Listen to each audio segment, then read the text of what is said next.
ABML Morning Update. AI-led jitters emerging as defining moment for risk mode. Global markets.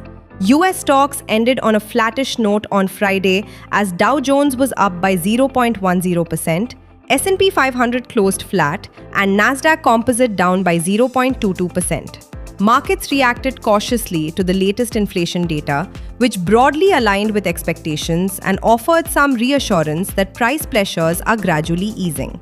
While this supported hopes of a more stable interest rate outlook, investor sentiment remained fragile as concerns grew around artificial intelligence disrupting business models, jobs, and earnings visibility across multiple sectors. These fears led to heightened volatility, with investors quickly penalizing companies perceived to be vulnerable to technological disruption. As a result, broader markets struggled to gain momentum, reflecting a balance between improving macro conditions and uncertainty around long-term structural shifts in the economy.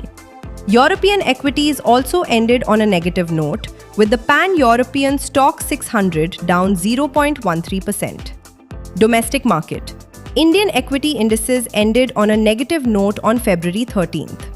At close, the Sensex was down 1.25% at 82,627, and Nifty was down 1.30% at 25,471. GIFT Nifty trades higher by 53 points at 25,506, signaling a positive start to the trading session. The Union Cabinet has approved a 1 lakh crore rupees Urban Challenge Fund to boost infrastructure in cities over the next 5 years, targeting urban centers with populations above 10 lakh and promoting inclusive, sustainable and growth-oriented development. The scheme will run from fiscal year 2025 to 26 to fiscal year 2030 to 31, with 25% of project costs to be contributed by states, union territories and urban local bodies, and funds allocated through a challenge-based, reform-driven framework focused on impact and innovation. A 50,000 crore rupee credit guarantee scheme will provide up to 70% guarantee cover to attract private investment, building on the earlier 10,000 crore rupee fund of funds managed by the Small Industries Development Bank of India to channel capital into startups, which has already mobilized significant alternative investment funding. Alongside the urban push, the cabinet cleared major transport infrastructure projects across several states to enhance connectivity and logistics efficiency. These include a 4-lane access-controlled corridor on NH15 from Gopur to Numaligarh in Assam, as well as road and rail upgrades across Maharashtra, Telangana, Gujarat, Delhi and Karnataka. The projects will expand freight capacity, reduce congestion and add significant railway lines under the Indian Railways network, marking a shift toward market-linked, outcome-oriented urban financing and large-scale infrastructure expansion to drive long-term economic growth. Focus for the day: India WPI, Eurozone industrial production, key corporate developments/policy actions.